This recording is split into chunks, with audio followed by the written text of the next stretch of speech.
Hey everyone, welcome to WestEdge. Before we get into the absolute circus that just unfolded between the governor of California and the former president of the United States, I have to ask you a serious question.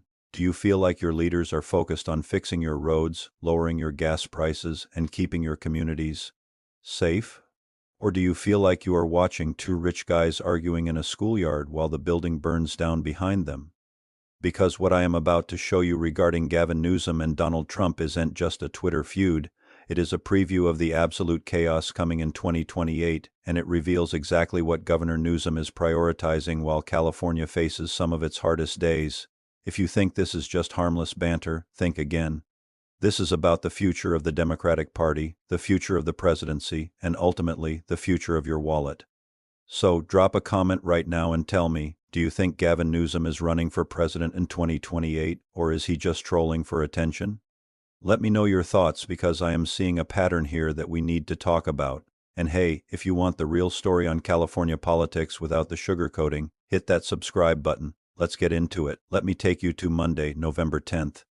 Less than an hour after Donald Trump, the 79-year-old former president, made some pointed comments about California, Governor Gavin Newsom didn't call a press conference to talk about homelessness. He didn't announce a new plan for the insurance crisis. No, he logged on to X, formerly known as Twitter, to post a screenshot of a conversation with an AI bot. You heard that right. The governor of the largest economy in the United States is spending his Monday afternoon chatting with Elon Musk's AI Grok. Newsom asked the AI a very specific, loaded question. Do people with dementia repeat false things over and over again? And of course, he posted the AI's response, which read, yes, people with dementia frequently repeat false statements, questions, or stories over and over. This is a common symptom known as perseveration. Now, on the surface, this looks like a sick burn. It's Newsom clapping back, but let's look at what's actually happening here. Newsom is leaning into a narrative that has been bubbling under the surface for months, the idea that Donald Trump is in cognitive decline. This isn't an accident. This is a calculated political strategy. Newsom is positioning himself as the younger, sharper alternative, not just to Trump, but implicitly to the entire aging political establishment. But here is where it gets interesting. This digital slap fight wasn't unprovoked. It came immediately after Trump sat down with Laura Ingraham on the Ingraham Angle and absolutely tore into News a Mess record, and this is the part that actually affects you. Trump told Ingraham that he and Newsom used to get along great before Newsom went, in Trump's words, radical left, but then Trump dropped a statistic that, while hyperbolic, points to a very real pain point for every California taxpayer. Trump claimed that the California high-speed rail project, the infamous bullet train, is 3,000% over budget. Now, fact-checkers will jump all over that percentage, but let's look at the reality. The costs for that train have ballooned from an initial estimate of $33 billion to nearly $128 billion, and we still don't have a single passenger riding from LA to San Francisco. So when Trump says 3,000%, he's using rhetoric, but the underlying frustration, that is 100% real. Translation: Trump knows exactly where to hit Newsom to make California voters nod their heads. He's attacking the competence of the state's management, but then Trump pivoted to something much more specific and much more alarming for residents of Southern California. He brought up the Palisades wildfire from January. He alleged that the state has been dragging its feet on rebuilding, and then he dropped a bombshell claim that has people in those neighborhoods terrified. Trump told Ingraham he's now taking a big section of Palisades or some area, and he's going to build low-income housing where they used to have luxury housing. Let's pause and unpack that. This is a classic political tactic stoking the fear of zoning changes and property value collapse, whether or not there is a specific plan on the desk today to turn Palisades luxury lots into low-income housing blocks. The fear is rooted in reality because the state of California has been aggressively pushing cities to rezone for density, often over the objection of local communities. Trump is tapping into that anxiety, painting Newsom not just as incompetent but as a radical who wants to fundamentally change the fabric of your neighborhoods. Trump didn't stop there. He said, if he ran the country like that, this country would be gone, and that is the core of the message. Trump is using California as a warning sign for the rest of America. He's saying, look at the gas prices, look at the fires, look at the housing regulations, and imagine that on a national scale. And frankly, for those of us living here, it's hard to argue that things are running smoothly, but Newsom isn't taking this lying down. And this is where the dementia narrative comes back into play. This wasn't a one-time tweet. Newsom has been fueling these rumors repeatedly. Last month, during an actual press conference where he should ostensibly be talking about state business, Newsom declared that Trump was unwell and unfit to lead. He used very specific language. He said he seems, dare I say, in decline cognitively. He even went after Trump's physical health, saying he needs an intervention. Think about the optics of that. You have a sitting governor diagnosing a former president and current candidate from the podium. It shows you that Newsom is effectively running a shadow campaign. He isn't acting like a governor. He is acting like a rival candidate. He even trolled Trump back in late October. Remember that deleted post on Truth Social where Trump wrote South Korea with a bunch of extra DEs? It was obviously a typo. Most people would ignore it, but Newsom. He jumped into the replies on X and wrote, "The extra Ds stand for dementia. This is aggressive. This is a street fight." And while it might be entertaining for the base, you have to ask yourself, is this helping fix the insurance market in California? Is this helping the people in the Palisades rebuild their homes? Or is this just vanity politics?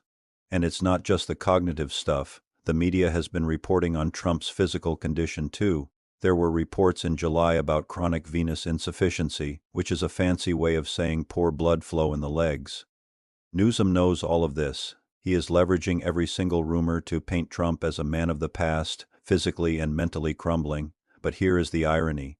While Newsom attacks Trump's competence, Trump attacks Newsom's results. Trump looks at California and sees a failed state. Newsom looks at Trump and sees a failed mind, and stuck. In the middle of this clash of egos are the 39 million people of California who just want their gas under $5 a gallon. Let's look deeper at the strategy here. Why is Newsom engaging so heavily? Why not just ignore Trump? Because Newsom needs a villain. When you look at his approval ratings inside California, they are slipping. People are frustrated with the cost of living, the crime rates, and the feeling that the state is becoming unlivable for the middle class. By picking a fight with Donald Trump, Newsom distracts from his own domestic record. He rallies the Democratic base by attacking their public enemy number one. It's a classic misdirection. Look at the crazy guy over there. Don't look at the budget deficit over here. And Trump does the exact same thing. By attacking Newsom, he creates a boogeyman for his base. He points to California and says, that is what they want to do to you. It's a symbiotic relationship. They need each other. They feed off each other. And meanwhile, the real issues get buried under headlines about AI bots and typos. I want to circle back to that 3000% comment from Trump regarding the bullet train. It's easy to laugh it off as Trump exaggeration. But let's look at the facts of that project. It was approved by voters in 2008. It is 2026 implies the timeline here is dragging on nearly 2 decades. The costs have tripled, quadrupled. The deadlines have been pushed back by years. When Trump says 3000%, the emotional truth of that statement resonates because people feel ripped off.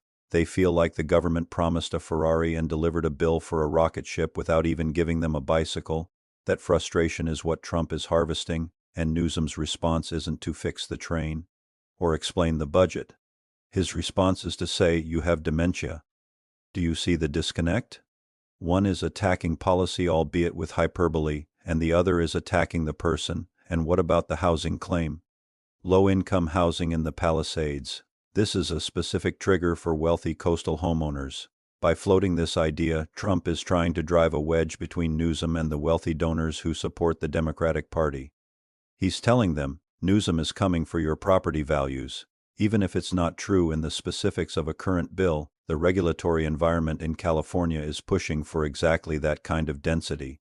Trump takes a grain of regulatory truth and turns it into a luxury real estate horror story. It is effective marketing. So where does this go? We are seeing the early stages of the 2028 election cycle right now. Newsom is clearly signaling he is ready to step in if the opportunity arises. He is building a national profile by being the sharpest attack dog against Trump. He is showing the donors, look, I can take the gloves off. I can't roll him better than Heat rolls us. But for those of us watching from the West Edge, the question remains, at what cost? While the governor spends his time crafting the perfect clapback on X, businesses are leaving the state, insurance companies are pulling out, the supply chain issues we talked about in my last video regarding refineries, those are still happening. This feud is a distraction, it is bred in circuses, and while Grok the AI might think repeating things is a sign of dementia, I think repeating the same political failures and expecting different results is a sign of something much worse. It's a sign of a broken system. Newsom savaging Trump might get likes, and Trump tearing into Newsom might get ratings, but neither of those things lowers your grocery bill. Neither of those things clears the brush to prevent the next fire. It is crucial that we don't get swept up in the drama and forget the data. The data says California has the highest poverty rate in the nation when you factor in the cost of living. The data says our infrastructure projects are the most expensive and slowest in the developed world. That is the reality, and no amount of savagely trolling on social media changes that reality. I want to know what you think about the low-income housing comment Trump made. Do you think that's a real plan Newsom has up his sleeve? Or is Trump just stirring the pot? And regarding Newsom's attacks on Trump's mental health, is that fair game in politics today, or is it a low blow? I read every single comment, and I want to know how this lands with you guys. Are you tired of the insults, or do you think Newsom is finally fighting back the way he should? We are going to keep watching this because as the rhetoric heats up, the policy usually gets worse. When politicians are focused on fighting each other, they aren't focused on working for you. That is the bottom line. California is at a tipping point. We have critical decisions to make about energy, water, housing, and crime. We can't afford a governor who is acting like a Twitter influencer, and we can't afford to ignore the very real warnings about our economic sustainability just because we don't like the messenger. In the coming months, we are going to see more of this. Trump will ramp up the attacks on California's failures because it is his best argument against democratic governance. Newsom will ramp up the attacks on Trump's age and stability because it is his best argument for a generational change. It's going to get uglier, it's going to get louder, and I will be here to break down what is actually true and what is just noise. If you found value in this breakdown and you want to stay ahead of the curve on what's really happening in the West, make sure you smash that subscribe button.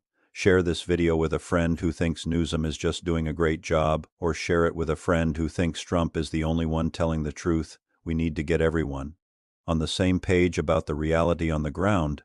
The future of California and the country depends on us seeing through the smoke and mirrors. I'm WestEdge, and I'll see you in the next one. Stay vigilant.